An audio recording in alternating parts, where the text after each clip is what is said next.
അല്ലേ പ്രാർത്ഥിച്ചത് അല്ലേ?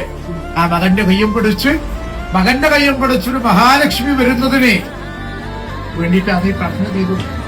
നീ ചെയ്യാൻ വരുന്നതിന്റെ കാരണം കേട്ടില്ല, അവിടെ വായിരുന്നു എന്റെ കുട്ടി.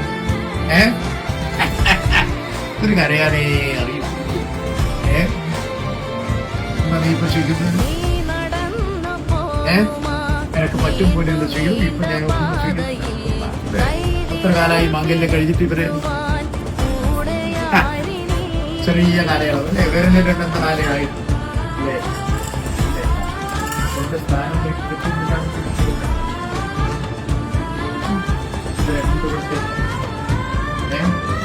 എന്റെ ഒരു കയ്യിലേക്ക് എത്തിച്ചാൽ ഒന്നിവിടെ കയറി വന്നാലും അമ്മ നിങ്ങളെ നിങ്ങൾ പരസ്പരം ഗുണക്കുറപ്പുകളായിട്ട് കഴിയും. ഇവരോടൊന്നും പറയാത്തതുകൊണ്ട് നിങ്ങളൊക്കെ പറയാം.